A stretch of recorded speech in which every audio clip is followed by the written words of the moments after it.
First class. Honey, are you sure you have the right flight? The words dripped with a sickly sweet condescension, the kind reserved for a stray dog that had wandered into a mansion. The gate agent didn't even look up from her screen, already dismissing the woman standing before her. She saw the simple black hoodie, the comfortable travel pants, and the woman's dark skin, and her mind filled in the rest of the story, a story that was entirely wrong. Little did she know, she wasn't talking to a lost passenger. She was talking to the one person who could dismantle her entire world with a single, quiet phone call. The fluorescent lights of John F. Kennedy International Airport's Terminal 8 hummed with a monotonous, oppressive energy. It was the sound of 1,000 hurried goodbyes and 1,000,000 anxieties, all compressed into a space that smelled faintly of floor polish and Cinnabon. Dr. Alani Taylor stood patiently in the priority boarding line for American Airlines Flight 11, a cross-country journey to Los Angeles. She clutched her boarding pass, a simple slip of paper that represented 6 hours of anticipated comfort before a week of intense work. She wasn't dressed to impress. Her attire was tactical, a soft, nondescript black hoodie, comfortable joggers, and a pair of well-worn Brooks sneakers. A simple backpack held her laptop and a change of clothes. To the casual observer, she was just another traveler. To the discerning eye, she was someone who valued comfort over presentation for a long flight. To Karen Miller, the gate agent with a severe blonde bob and a name tag pinned just a little too high on her chest, Alani was an anomaly that needed correcting. Alani reached the front of the line and placed her boarding pass on the scanner. A cheerful chime was meant to follow. Instead, a harsh, discordant beep echoed through the tense quiet of the boarding area. Karen Miller, without looking up, sighed with theatrical impatience. "Next," she barked. "Excuse me," Alani said, her voice calm and even. "There seems to be an issue with my ticket." Karen finally lifted her eyes, her gaze sweeping over Alani from head to toe in a fraction of a second. It was a practiced, dismissive appraisal. Disdain flickered in her pale blue eyes before being replaced by a mask of professional apathy. "Let me see," Karen said, snatching the boarding pass from Alani's hand. She stared at it, her lips pursed into a thin, disapproving line. The name read Dr. A. Taylor. The seat assignment was 2B, first class. Karen let out a short, sharp laugh that was more of a scoff. That's when she delivered the line, loud enough for the next few people in line to hear. "First class? Honey, are you sure you have the right flight?" A prickle of heat went up Alani's neck, but years of training and experience had taught her to compartmentalize that feeling. This was the moment, the data point she was here to collect. She kept her expression neutral. "I believe so," Alani replied. "Flight 11 to Los Angeles. That's what it says on the screen." She gestured to the large monitor above the gate. Karen tapped furiously at her keyboard, the clacking of her acrylic nails a staccato rhythm of irritation. "Well, my system is showing a problem with this seat. It's been flagged." "Flagged for what exactly?" Alani asked. "Security," Karen said vaguely, waving a dismissive hand. "We have to be careful. Sometimes people buy fraudulent tickets or use stolen points." She looked pointedly at Alani, leaving the accusation hanging in the air. The man behind Alani, a businessman in a crisp suit, shifted his weight impatiently. "Can we get a move on?" he grumbled. "I'm handling a situation here, sir," Karen snapped at him, before turning her condescending smile back to Alani. "Look, maybe there's been a mix-up. I can put you in a lovely middle seat in the main cabin. We just don't have room for you up front." This was the classic playbook. Create a vague, unsubstantiated problem. Offer a deeply inferior solution. Rely on the passenger's desire to avoid a public scene to force their compliance. Alani knew it well. She had read hundreds of reports detailing this exact scenario. "No, thank you," Alani said, her voice still perfectly level. "I paid for seat 2B.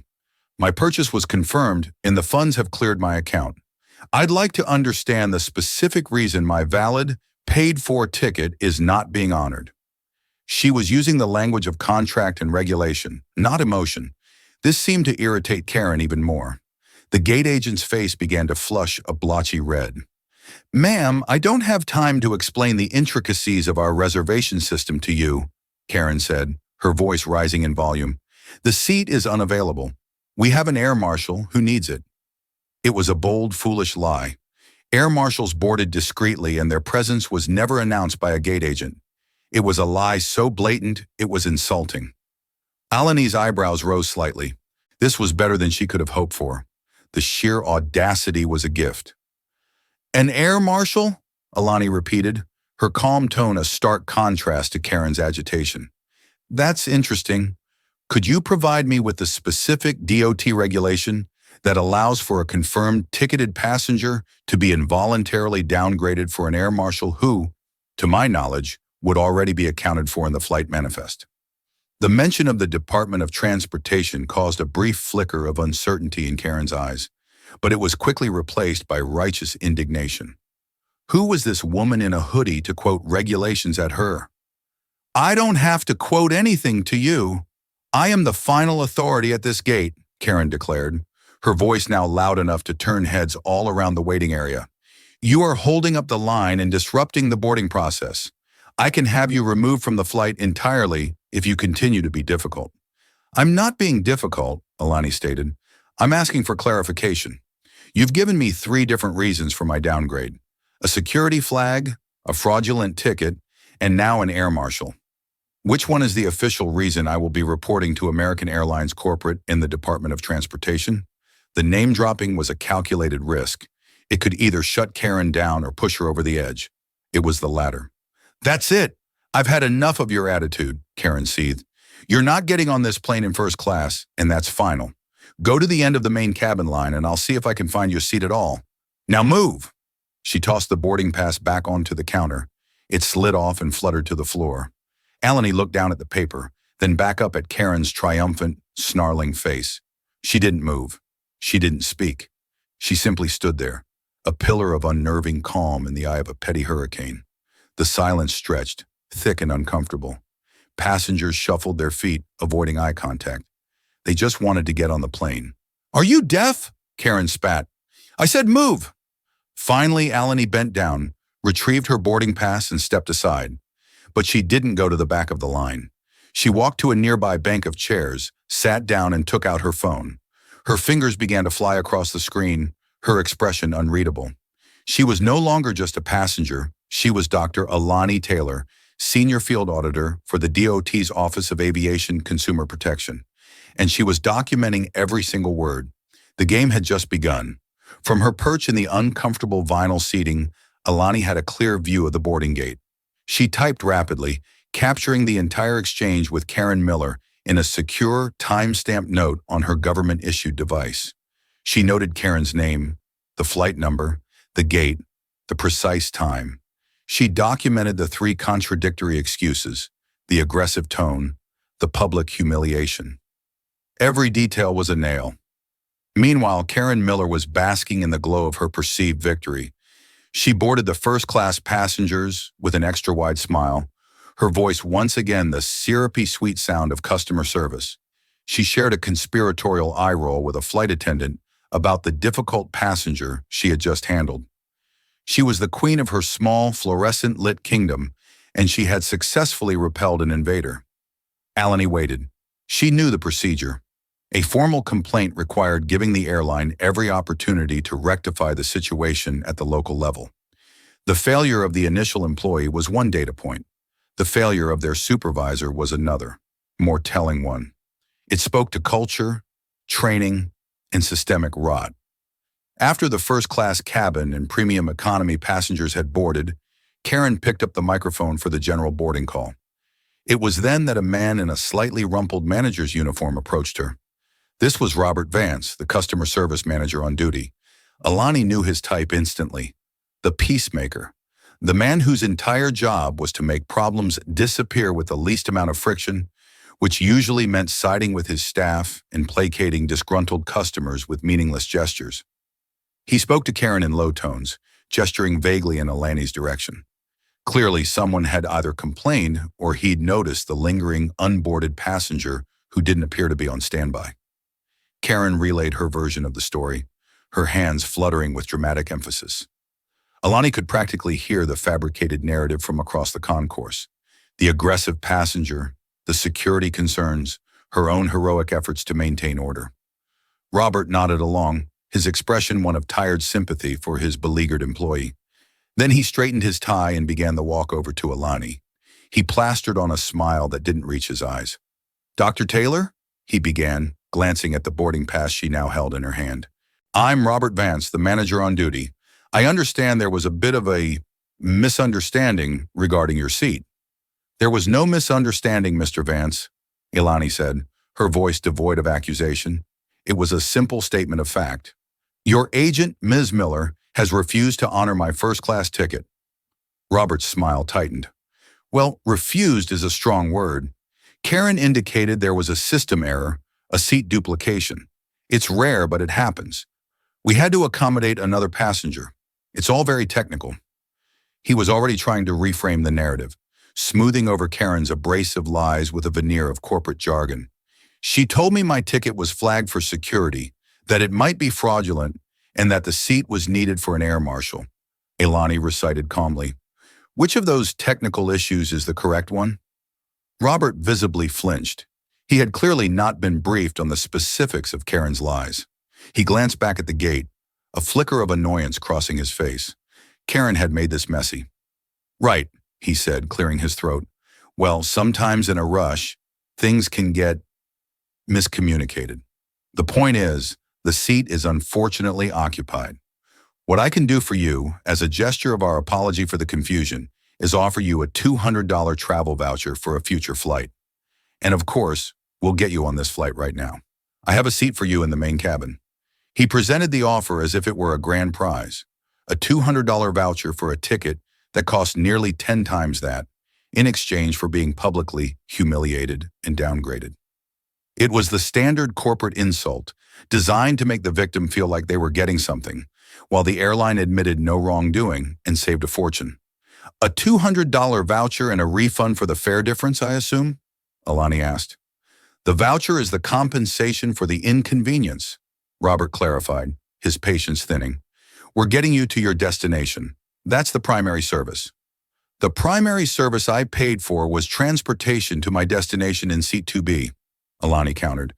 "So to be clear, American Airlines' official position is that my contract can be unilaterally broken, I can be moved to a vastly inferior product, and my only compensation is a voucher that requires me to spend more money with your airline in the future?" Robert's jaw clenched. This woman wasn't backing down. She wasn't getting emotional or angry, which would have been easier to handle. She was being methodical. She was building a case. "Look," he said, dropping the pretense of a smile. "We're about to close the doors. Do you want to get to Los Angeles or not? I have a middle seat in row 32 for you. That's the offer. Take it or leave it. If you leave it, we can discuss a full refund, but you will not be flying today." It was the final power play, the threat of being left behind. For 99% of travelers, the need to reach their destination would outweigh the principle of the matter. They would take the bad seat, fume silently, and maybe write an angry email later that would be answered with a form letter and another useless voucher. Alani held his gaze for a long moment. She saw the complacency in his eyes, the absolute certainty that he held all the cards. He was the system. He was the one who enabled the Karens of the world, who cleaned up their messes not by correcting them, but by burying the complaints and bullying the victims into submission. "I will take the seat," Alani said quietly. Relief washed over Robert's face. He had won. "Excellent," he said, his phony smile returning. "Just let me walk you to the gate. We'll get you scanned in." He personally escorted her to the gate, making a show of being helpful. Karen Miller watched them approach, a smirk playing on her lips. She rescanned Alani's pass, which now flagged her new seat. 32E, the dreaded middle seat at the back of the plane, near the lavatories. As Alani walked down the jet bridge, she felt the stares of the other passengers. They had all witnessed the confrontation. Some looked at her with pity, others with annoyance that she had held up the line. None of them knew what was really happening. She found her seat squeezed between the businessman from the line, who was now pointedly ignoring her, and a large man who had already commandeered both armrests. The flight attendant gave her a strained, apologetic smile. As the plane door closed with a final, sealing thud, Alani leaned her head back against the seat. It was uncomfortable. The legroom was non-existent. The smell from the lavatory was already noticeable. It was perfect. She took out her phone again and opened the same secure note. 1455 ET manager Robert Vance, refusing fare difference refund, offered $200 voucher as sole compensation. Confirmed official offer is seat 32E or be denied travel. Coerced acceptance under threat of stranding. Systemic failure to address initial agent misconduct confirmed. Report ready for submission upon landing. She closed her eyes. It was going to be a long flight, but the real work was about to begin. The airline thought the problem was over. In reality, it hadn't even started. The 6-hour flight was a study in controlled observation. Alani didn't watch a movie or listen to music. She listened to the cabin. She observed the flight attendants, who were professional but harried. She watched them handle a medical issue in row 28 with calm efficiency and deal with an intoxicated passenger in row 15 with firm diplomacy. They were good at their jobs. The problem wasn't with the entire airline. It was with a specific cancerous culture at the gate, enabled by indifferent management. This distinction was important.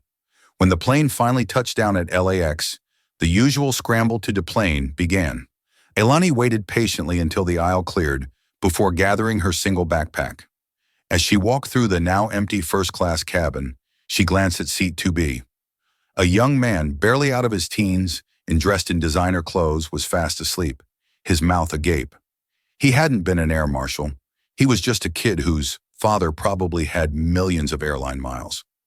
Alani didn't head for the baggage claim or the exit. She walked directly to the American Airlines Admirals Club. Her first-class ticket, though not honored for the flight, still granted her access. She scanned the original boarding pass at the front desk. The machine beeped green. The irony was not lost on her. She found a quiet, secluded work cubicle in the back of the lounge, overlooking the tarmac. She pulled out her laptop, connected to the secure government VPN, and typed her password. A seal appeared on the screen, United States Department of Transportation. She finalized her report, attaching the audio file from her phone, which had been discreetly recording the entire exchange with both Karen and Robert. The audio was crystal clear. It was irrefutable. She titled the file, Field Audit AA11 JFK LAX 31 GL 25. Blatant discriminatory practice and regulation violation. Then she made the call. It rang twice before a deep, authoritative voice answered. Cromwell. Director Cromwell, it's Alani Taylor. Alani, you've landed? Asked Director Anthony Cromwell, head of the DOT's Office of Aviation Consumer Protection. He was a man who had spent 30 years fighting bureaucracy from the inside, and he valued directness above all else. Landed and documented, sir, she said. The test case at JFK was fruitful. Define fruitful, Cromwell said, a hint of weariness in his voice. He'd seen too many of these reports. Gate agent denied boarding to first class based on what I can only describe as visual prejudice, Alani began, her tone shifting from that of a weary traveler to a clinical investigator. Name is Karen Miller, employee ID 77492. Offered 3 separate, contradictory, and false reasons for the denial. A security flag, ticket fraud, and the need to seat an air marshal. There was a pause on the other end of the line. An air marshal? She actually said that out loud? It's on the audio, sir. Loud and clear, in front of at least a dozen other passengers. Amateur, Cromwell muttered. Did you escalate to a supervisor? As per protocol, manager on duty was Robert Vance. He backed his employee completely, framed it as a system error, refused a fare difference refund, and offered a $200 voucher as total compensation for a $1,600 ticket. His final offer was a middle seat in the rear of the aircraft or be denied travel. Cromwell let out a long, slow breath. Alani could picture him in his Washington, D.C. office, pinching the bridge of his nose. So they ran the entire playbook, from casual racism to corporate stonewalling, all in under 30 minutes. And you have it all recorded. Yes, sir. The report is uploaded to the secure server now. File name is AA11 JFK. Good, Cromwell said, his voice now losing its weariness and taking on a hard, sharp edge. This is what we've been waiting for. We've been getting dozens of anecdotal complaints about that specific station, but the evidence has always been circumstantial. They always manage to bury it. But this is a senior federal auditor, undercover, with clean, undeniable proof. What are the next steps, Director? Alani asked. The next step is that you get yourself a nice hotel, order the most expensive thing on the room service menu, and get a good night's sleep on the taxpayer's dime. You've earned it, Cromwell said. My office takes it from here. I'm looking at your report now. It's pristine. This isn't just a fine, Alani. This isn't a slap on the wrist. This incident has just triggered a full-scale, top-to-bottom compliance audit of American Airlines Northeastern operations. Alani felt a quiet sense of satisfaction. This was why she did the job. It wasn't about revenge. It was about this moment. The moment a single, well-documented injustice could be used as a lever to force systemic change. They're going to fight it, Alani stated. Let them, Cromwell replied, his voice a low growl. I'm going to assemble a team. We're flying to their headquarters in Fort Worth, and you're going to be there with us. I want their vice president of operations to look you in the eye when we read him the list of statutes his company has violated. I want him to see the difficult passenger his staff tried to discard. A new energy filled Alani. The exhaustion from the flight evaporated.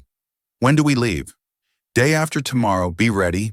I'm going to make some calls tonight that are going to make a lot of very rich executives very, very unhappy. They thought they were dealing with one passenger. They're about to find out they're dealing with the full weight of the United States government. Understood, sir, Alani said. And Alani? Yes, Director. Good work. Damn good work. The line clicked dead. Alani closed her laptop. She looked out the window at the endless ballet of airplanes taking off and landing.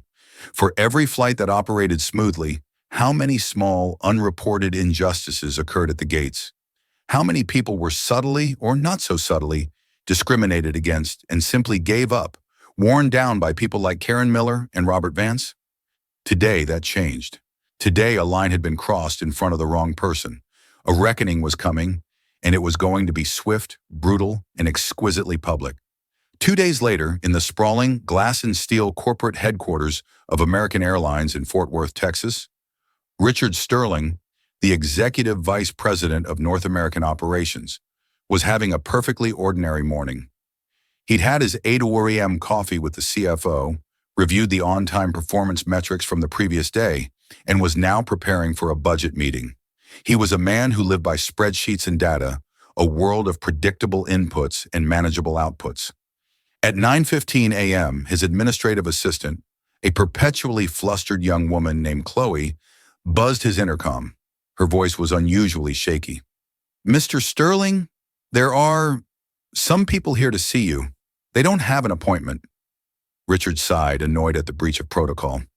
I don't take unscheduled meetings, Chloe. You know that. Get their card and tell them to schedule through you. Sir, I don't think that's going to work, Chloe stammered.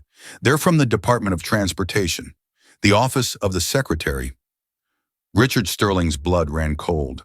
The office of the secretary didn't send people for a casual chat. They sent people when something had gone catastrophically wrong. How many of them? He asked, his voice suddenly tight. 4, sir. They have badges. They're asking for you, the head of legal, and the VP of Human Resources. They've requested use of the main executive boardroom. They weren't asking. They were informing. Put them in the boardroom, Chloe, Richard said, his mind racing. What could this be? A safety violation? A major security breach? Get legal and HR up there now. I'm on my way. He straightened his tie, splashed some cold water on his face in his private washroom, and walked toward the boardroom with a mask of calm authority he did not feel. When he entered, his heart sank. Sitting at the far end of the long mahogany table were 4 figures who looked like they had been carved from granite. 3 men in dark, severe suits and 1 woman. The man in the center, a formidable figure with graying temples and an air of absolute command, was clearly the leader. This was Anthony Cromwell. Richard recognized him from industry conferences, but it was the woman who made Richard's breath catch in his throat. She was dressed in a razor-sharp navy blue pantsuit, her hair pulled back in an elegant chignon. Her face was calm, her posture erect. She looked like a high-powered attorney or a senior executive, and she looked vaguely, troublingly familiar. Mr. Sterling, Cromwell began, his voice filling the cavernous room. Thank you for seeing us on such short notice. I am Anthony Cromwell, Director of the Office of Aviation Consumer Protection. This is my senior legal counsel and my chief investigator. He then gestured to the woman, and this is Dr. Alan Taylor, one of our senior field auditors. The name Taylor pinged a faint bell in Richard's memory. An operational flag report had crossed his desk yesterday. A minor customer service issue at JFK, handled by the local manager. A passenger had been difficult about a seat downgrade. It was so routine he had barely skimmed it. The report mentioned a Dr. Taylor. Richard's face must have betrayed his dawning horror, because a grim, knowing look passed over Cromwell's face. I believe you're familiar with Dr. Taylor's case, Cromwell continued, his voice dripping with ice. Flight 11 from JFK to LAX, 2 days ago. She was the passenger your gate agent publicly accused of fraud before legally downgrading her from a paid first-class seat. Richard Sterling felt like the floor had just dropped out from under him. The minor customer service issue. The difficult passenger. It was a federal auditor. An undercover federal auditor. He looked at Alani, truly seeing her for the first time. He saw the intelligence in her eyes, the unshakable composure. This was not a random disgruntled passenger. This was a professional, and they had walked right into her trap. I was only made aware of a minor seating dispute, Richard stammered, his usual corporate poise deserting him. The VPs of legal and HR, who had just scurried into the room, looked utterly bewildered. A minor seating dispute? Cromwell echoed, his voice laced with contempt. He slid a folder across the table. What you call a minor dispute, Mr. Sterling, the United States government calls a clear and egregious violation of Title 49 of the U.S. Code and 14 CFR Part 382, which explicitly prohibits air carriers from subjecting a person in air transportation to discrimination on the basis of race, color, national origin, religion, sex, or ancestry. He leaned forward, his eyes locking onto Richard's. Your gate agent, Karen Miller, made her determination to deny Dr. Taylor her rightful seat based on a prejudiced visual assessment. Your manager, Robert Vance, then attempted to cover up this discriminatory act with corporate-sanctioned bullying tactics. This wasn't a system error, Mr. Sterling. This was a system failure. A failure of training, a failure of oversight, and a failure of culture. Richard was speechless. He opened the folder. Inside was a full transcript of the conversations Alani had recorded. Word for word, lie for lie. Pursuant to our authority, Cromwell said, his voice dropping to a deadly quiet, we are hereby notifying American Airlines that we are launching a full-scale emergency audit of your company's compliance with all federal anti-discrimination and consumer protection statutes. This audit will be the most comprehensive in your company's history. He produced a thick document from his briefcase. This is our initial request for documents. We want everything. All customer service training manuals from the last 5 years. All passenger complaints filed nationwide for the last 36 months, categorized by passenger demographic, nature of complaint, and resolution. The complete personnel files, including all performance reviews and disciplinary actions, for Ms. Karen Miller and Mr. Robert Vance. We want logs of all involuntary downgrades at JFK, LaGuardia, and Newark airports for the last 2 years. The deadline for this initial production is 5 business days. The airline's head of legal, a woman named Patricia, let out an audible gasp. The manpower and cost required to comply with such a request would be astronomical. It was designed to be punishing. This is unprecedented, Patricia managed to say. Unprecedented situations call for unprecedented measures, Cromwell shot back. He stood up, as did his team. We will require a dedicated workspace for our audit team of 12, effective Monday morning. We expect your full and immediate cooperation. Any attempt to delay, obstruct, or conceal information will be met with the severest possible penalties, including referral to the Department of Justice. Cromwell paused at the door and looked back. Not at Richard, but at his entire executive team. You should all understand this clearly, he said. This is no longer about one passenger's seat. This is about the fundamental promise you make to the public, that every single person who buys a ticket will be treated with dignity and respect, regardless of what they look like or how they're dressed. Your airline broke that promise 2 days ago, and now you're going to be held accountable. He and his team walked out, leaving a stunned, profound silence in their wake. Richard Sterling slowly sank into his chair, staring at the transcript on the table. He looked over at Alani's name, and then at the words uttered by his gate agent. "First class? Honey, are you sure you have the right flight?" Those 9 words, he realized, were about to cost his company millions of dollars, a public relations nightmare of epic proportions, and perhaps his own job. The reckoning had arrived. The week that followed was one of controlled chaos at the American Airlines headquarters. The dedicated workspace Cromwell had demanded became known grimly as the War Room. 12 of the DOT's sharpest auditors, led by Alani Taylor, descended upon the airline like a force of nature. They were polite, professional, and utterly relentless. Mountains of data poured in: digital files, physical complaint letters, HR records. Alani and her team worked with chilling efficiency, using sophisticated data analysis software to sift through the noise and find the patterns. And the patterns were damning. They started with Karen Miller and Robert Vance. Karen's file was a tapestry of red flags. Over 3 years, she had accumulated 14 formal passenger complaints. 9 of those complaints were from passengers with ethnically identifiable last names. All of them involved disputes over seating, baggage fees, or boarding procedures. And every single one had been investigated and cleared by her supervisor, Robert Vance, with a boilerplate note. Agent followed protocol. Passenger was non-compliant. He hadn't just failed to supervise her, he had actively enabled her.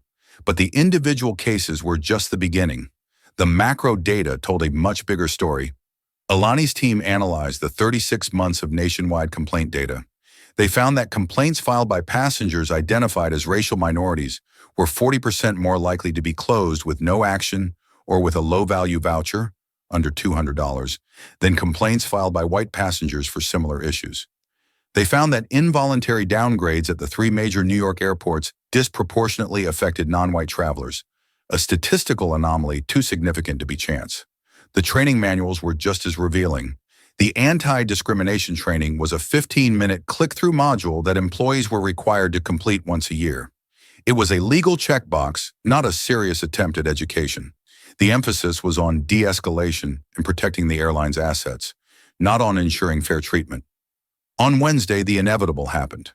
Karen Miller and Robert Vance were summoned to Fort Worth. They were ushered into a sterile HR conference room where they came face to face not just with the airline's terrified lawyers, but with 2 of Cromwell's investigators. Karen, stripped of the authority of her gate, was a different person. Her arrogance had evaporated, replaced by a sullen, defensive fear. She insisted she had just been following procedure. "Whose procedure, Ms. Miller?" one investigator asked calmly. "The procedure that tells you to accuse a passenger of fraud with no evidence? Or the one that tells you to lie about an air marshal needing a seat?" When confronted with the transcript from Alani's recording, Karen's face turned white. She crumpled. "I was stressed," she whimpered. "It was a busy day." She had an attitude. It was a pathetic defense, and everyone in the room knew it.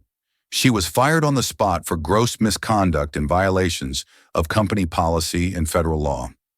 As she was escorted out of the building, her employee badge already deactivated, the reality hit her.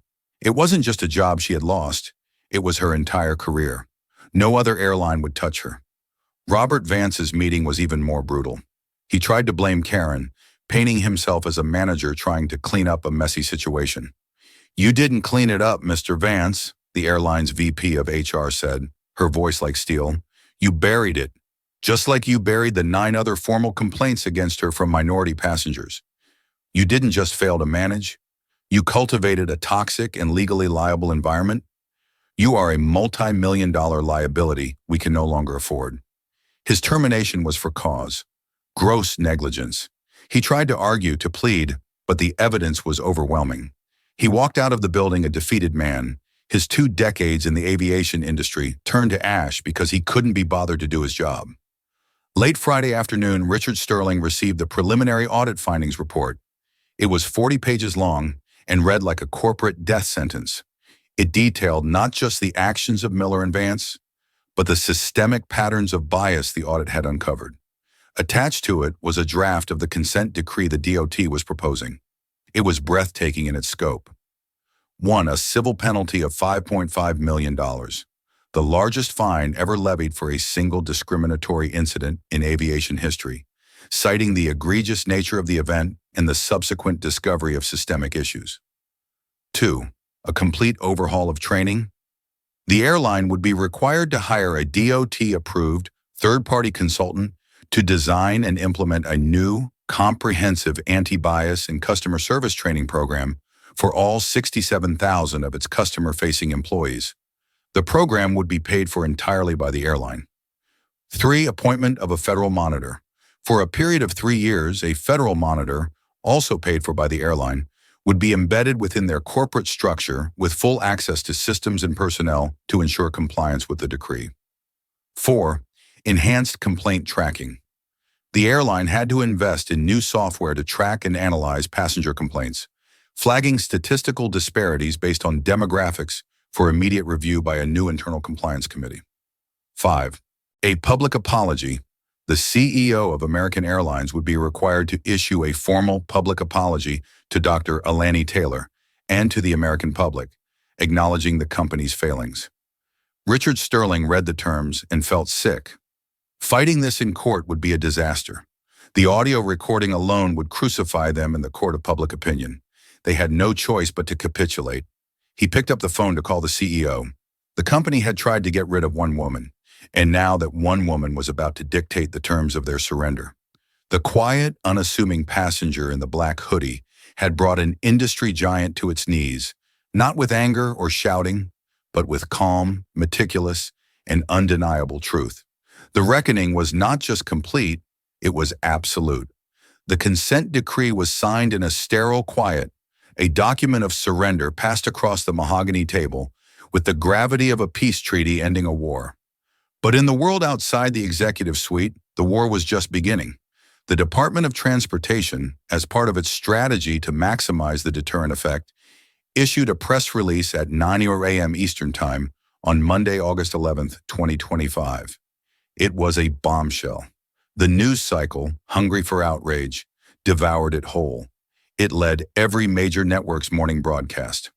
A record $5.5 million fine levied against American Airlines, announced a stern-faced anchor on CNN, following a DOT investigation that uncovered systemic discriminatory practices, sparked by a single shocking incident at JFK Airport. The story had everything. A villain in the form of a gate agent dubbed Gatekeeper Karen by the internet. A hero in the form of the unnamed black woman who turned out to be a federal auditor, and a corporate giant brought to its knees. The audio clip of Karen Miller's voice, released by the DOT, went viral. "First class? Honey, are you sure you have the right flight?" The 9 words became a meme, a TikTok sound, a symbol of casual, everyday racism weaponized by petty authority. The airline's stock, which had been trading steadily, plummeted by 9% in the first 2 hours of trading, wiping out over $1 billion in market capitalization. Boycott American trended worldwide on X, formerly Twitter. The story was no longer about a legal settlement. It had become a cultural moment, a public trial on the grandest scale. For Gregory Finch, the silver-haired, immaculately tailored CEO of American Airlines, it was the worst day of his professional life. He stood on a small stage in a cavernous hangar at Dallas-Fort Worth International Airport, facing a wall of cameras. His public relations team had advised a controlled environment, but it felt more like an execution. The teleprompter held the words his legal team had spent 48 agonizing hours crafting, but they felt like ashes in his mouth. "Good morning," he began, his voice strained. "On behalf of the entire American Airlines family, I want to issue a formal and unreserved apology." He spoke of the airline's commitment to diversity and inclusion, of the millions of passengers they serve with pride every year. It was standard corporate boilerplate, and it was falling flat. However, he continued, reaching the part of the speech that mattered, it is clear that in a recent, well-publicized incident, We failed. We failed one of our customers. And in doing so, we failed to live up to our own values and the trust you place in us every time you choose to fly with us." He then had to perform the most humiliating act of all. "To Dr. Alani Taylor, I offer my most sincere and personal apology. The treatment she received from our employees was unacceptable, unprofessional, and contrary to everything we stand for. There is no excuse for it." He announced the immediate termination of the employees involved and detailed in broad strokes the sweeping changes mandated by the consent decree, the new training, the federal oversight. He looked into the camera, trying to project sincerity. "We are committed to learning from this failure and to ensuring that every single passenger who steps into one of our airports is treated with the dignity and respect they deserve. We will do better." The cameras flashed, a blinding storm of light. The apology was delivered. But no one, least of all Gregory Finch, believed it would be enough to quell the firestorm. Hundreds of miles away in a nondescript Marriott hotel room in Austin, Texas, a young graphic design student named Leo watched the CEO's apology on his laptop. He had been on Flight 11 that day, returning from visiting his family in New York. He was standing a few people behind Alani in the boarding line. He had seen it all. He remembered the woman in the simple black hoodie, her incredible, unnerving calm.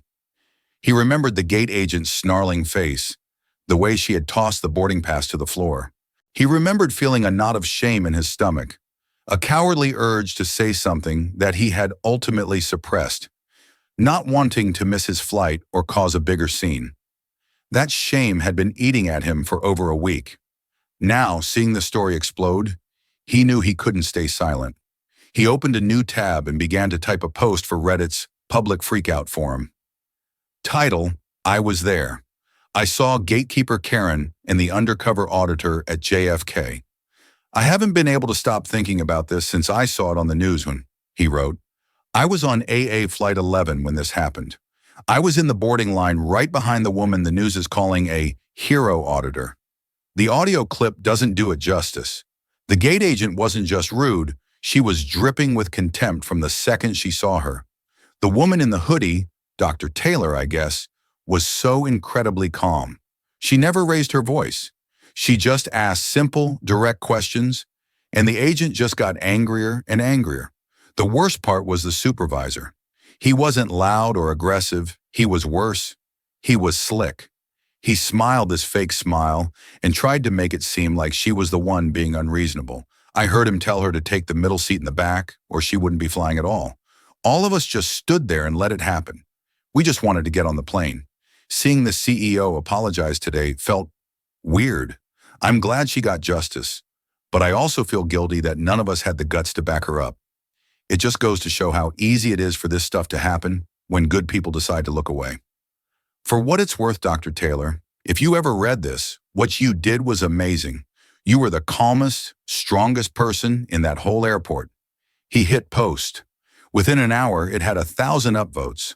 By the end of the day, it was on the front page of Reddit with over 100,000 upvotes and had been picked up by news aggregators. Leo's first-hand account added a powerful, humanizing layer to the official story, and his confession of bystander inaction resonated with millions. In her own hotel room in Fort Worth, preparing to fly home to Washington, D.C., Alani Taylor watched the same apology. She sat on the edge of the perfectly made bed, her work suit now replaced by another set of comfortable travel clothes. She felt no sense of triumph, no thrill of victory. She simply felt a profound weariness and a quiet, steely resolve. She had read Leo's Reddit post, sent to her by a colleague. It touched her more than the CEO's apology ever could. The apology was a corporate necessity, a financial calculation. The student's post was a genuine human reaction. It spoke to the heart of the problem, the small, silent failures of courage that allow injustice to fester. Her phone buzzed. It was Director Cromwell. Did you see it? He asked, no preamble needed. I saw it, Alani replied. $1 billion in market value, Alani, Cromwell said, a note of grim satisfaction in his voice. That's a message even a board of directors can understand. They'll be teaching this case study in business schools for the next 20 years. Is it over? She asked. For them, the hard part is just beginning. For us, Well, the work is never over, he said. Take a few days off. You've earned it. But I'm looking at a preliminary report from our office in Chicago, another airline, a pattern of complaints from passengers requiring wheelchairs, who claim they are being boarded last and their equipment is being intentionally mishandled. It smells rotten. Alani closed her eyes. It never ended. A victory in one battle simply meant the war moved to a new front. From race to disability, the mechanisms of disregard were often the same. When do you need me? She asked. Enjoy your weekend, Dr. Taylor, Cromwell said warmly. I'll send you the preliminary file on Monday. We need someone to go in, book a ticket, and see for themselves. Understood, Director, she said, and hung up. Alani stood and walked to the window, looking out over the landscape of a city she had inadvertently thrown into chaos. She thought of Karen Miller and Robert Vance, their careers in ruins. She didn't rejoice in their downfall. They were not masterminds. They were products of a system that rewarded complacency and punished difference. Her goal had been to break that system, and the human cost, while necessary, was still a heavy burden. She picked up her simple black backpack, the same one she had carried onto Flight 11. It was time to go home. But as she walked out of the room, she knew that soon enough she would be back in another airport, in another unassuming outfit, becoming another invisible data point. She would be watching, listening, and waiting for that moment of truth. A quiet warrior in a never-ending fight for the simple, radical idea that everyone deserves to be treated with dignity. The story of Dr. Alani Taylor isn't just about a single incident on a single flight. It's a powerful reminder that systems are made of people, and true change often starts when one person refuses to accept injustice. The actions of the gate agent and her supervisor weren't just rude, they were a symptom of a deeper cultural problem, one that the Department of Transportation was able to expose thanks to the courage and professionalism of an undercover auditor. The consequences were severe. Massive fines, firings, and a complete federally mandated overhaul of the airline's training and procedures. It's a stark illustration that accountability, when it finally arrives, can be devastating. What do you think? Was this a justified response or an overreach of government power? Let us know your thoughts in the comments below.